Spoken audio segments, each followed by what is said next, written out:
I was the state of Maryland's Public Safety Communications Interoperability Director, which is like the longest title and the most boring title that anyone's made up. But it really was focused after 9/11 on public safety agencies to make sure that they could talk to one another, that their land mobile radios could talk, and so forth. So I've got a background that has a foot in both camps, from the transportation world and the public safety world. And so I had emergency response and homeland security responsibilities at Maryland DOT. And Maryland DOT has the Port of Baltimore, BWI Airport, has the highway system, the toll facilities. So I had a vantage point at headquarters across all the modes of transportation. And here's some of the basics. Everybody wants safe and efficient travel, okay? From a private sector standpoint, from the public, from the motoring public, and everyone. Also given is technological advances have increased. We have now more data than we know what to do with. In the old days, it was like we didn't have the data. We had to deploy sensors in the field to figure it out. We had to deploy cameras on the highway system to see what was going on. Pavement sensors, variable message signs, and so forth. Now, we have more sensors than we know what to do with, and in fact, we're using people as sensors with our smartphones, okay? So, and the communication paths have improved. Now we've got a smartphone that has more power on it than the first PCs any of us ever used. And we've got communication paths from near field communication to Bluetooth to Wi-Fi to satellite, even data casting. I'm doing work with the television stations on ATSC3, the new television broadcast standard, on how we get information out there. So we've got more tools, we've got more data, we've got bigger pipes than ever before. So you say to yourself, why is traffic so screwed up? And why do we have these problems, okay? Well, the reason is because everybody needs real-time situational awareness. That is the bottom line, and every one of you illustrated that in your presentation in some shape or form, okay? So, and everybody would say, we need real-time situational awareness, like motherhood and apple pie. Who wouldn't vote for that, right? But nobody really spends time saying, okay, how do you get it? Like, how do you get real-time situational awareness? And what you have to understand is it doesn't come from one data set, okay? GIS is great. That means you know where something is or where something happened. But do you know the extent of that incident or event? Do you know if it's an overturned tractor trailer that's going to close all 4 lanes for the whole rush hour? Or is it just a fender bender that's now on the shoulder, okay? So you have to basically put together different data sets in context in order to understand what real-time situation awareness is all about. And everybody wants it. If you're a transit agency, you want to know, did the train make it to the station? How many people got on? How many people got off? What was the dwell time? Okay. If you're the highway agency, you want to know, is it a 4-lane, all lanes closed, or is it just on the shoulder? Okay. Where is it? So everybody wants this, but yet we don't spend enough time on how to get it. And when I was the Public Safety Communications Interoperability Director, I would say interoperable data is everybody's problem, therefore it's nobody's problem. And that's the situation we find ourselves in. And the other thing is, it's funny, as a technology guy, and we're talking about technology, and I'm here to tell you that it's never the technology. The technology is never the problem. Those are some of the more easily solved problems, because you can find technology to do damn near anything. The problem is people or process. So I suggest to you, I know a lot of you are from councils of government. I know some of you are from planning agencies. I would suggest this framework of people, process, and technology for you to use this to figure out how are you attacking these problems. Certainly technology is needed, but again, that is the last step. When I talk about this, I say people, process, technology in that order, meaning you start with the people, because I've encountered many situations where the police chief says, I don't want to share information with the traffic management center because I don't like those people. Or the traffic management centers from the state, and the county sheriff doesn't like the state, so I'm not going to share any information out of my CAD system to you guys, okay? So you start with the people. You got to get them around the table. You got to get buy-in. You mentioned that. And so you start with the people. But then, even if everybody around the table says, we're going to do this, this is great, nobody spends enough time on process. What are you going to share? With whom are you going to share it? When are you going to share it? What paths, communication paths are you going to use? Those are all very important things. We also have the fundamental disconnect between the private sector and the public sector. As a public sector agency, you have to consider PII, personally identifiable information. You got to hold secure charge accounts. If you're a toll facility, you got to hold that information. So there's some tension there between sharing and doing it securely. So you have to work through people, process, and then apply the technology. And if you've done that, then you can specify technology that might actually work.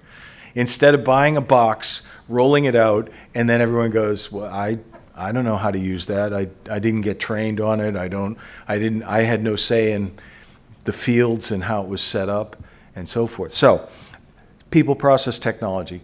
The other thing is that we should spend just a moment on, and you've done this again in your case studies, the data layer is what it is. The data layer means that's your GIS system, that's your CCTV system, that's your variable message signs. It's all those different systems that are at the data layer. They were typically bought independently by different project managers and different contracts. They oftentimes are different technologies, older and newer generations. Well, you saw this in CCTV. You got analog cameras and you move into IP cameras, okay? Well, the data layer is what it is. You got a bunch of stovepipe legacy systems that usually are not designed to share information across platforms.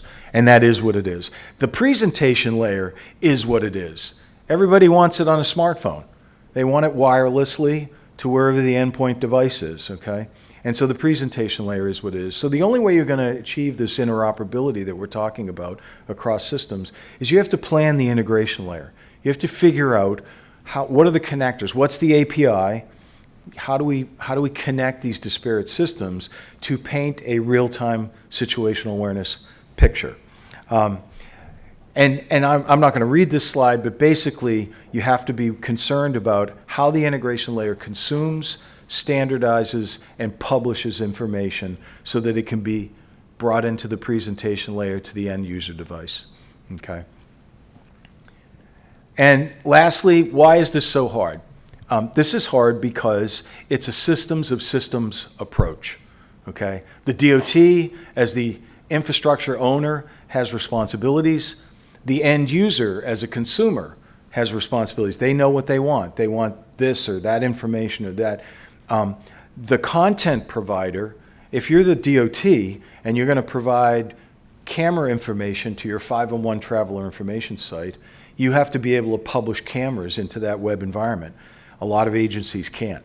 I have a stovepipe system that doesn't publish well to anything else, and so you as the content owner have to take steps to publish your information.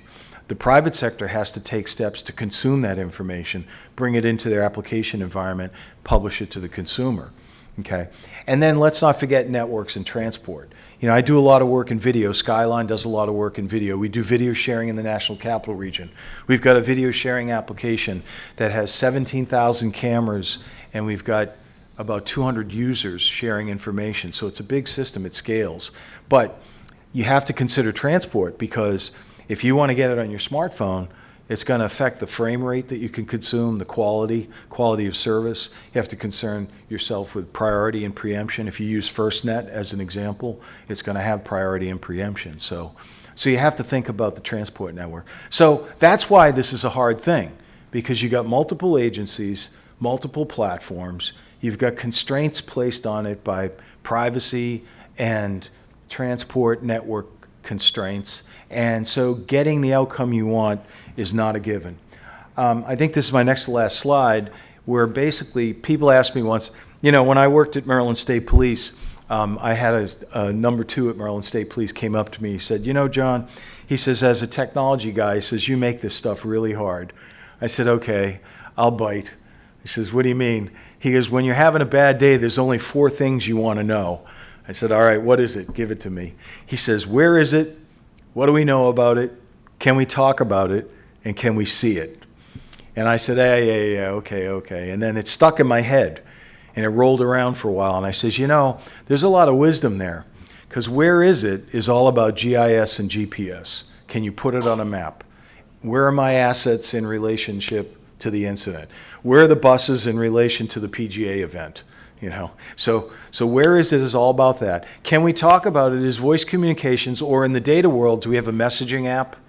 Do we use WhatsApp or something like that? So some way to communicate across agencies, across jurisdictions.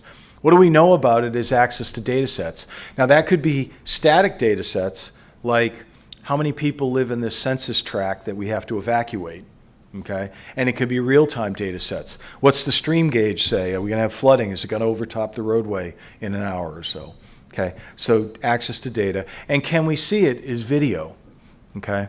Do we have a camera there? And nowadays, with video, between license plate readers, body cameras, static fixed security cameras, we've got more video than we know what to do with it. And so I suggest to you that these principles are things you need to be talking about with your providers. Do you have video? Can you share your video? Will you share your video? How do we share it? When do we share it? On what system and platform do we share it? Interoperability doesn't happen unless you plan for it and you architect it and you design it. And Nick wanted me to mention just a couple of examples, but the Key Bridge is a good one.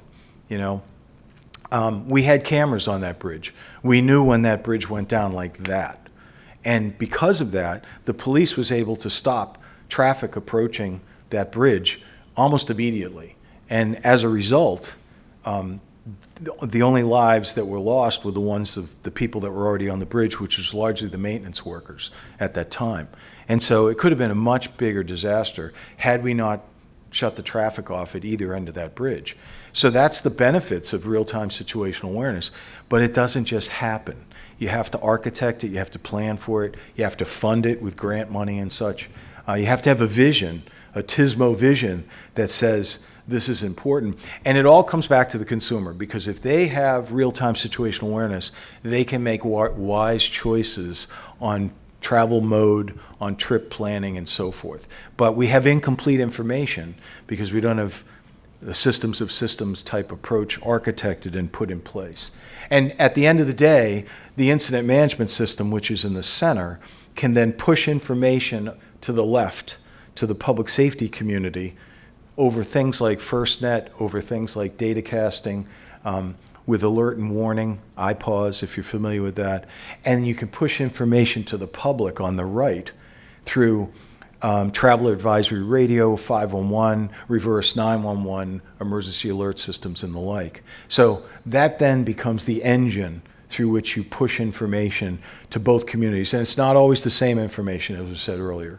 So I think that's it. So hopefully I brought it home in time here. Thank you.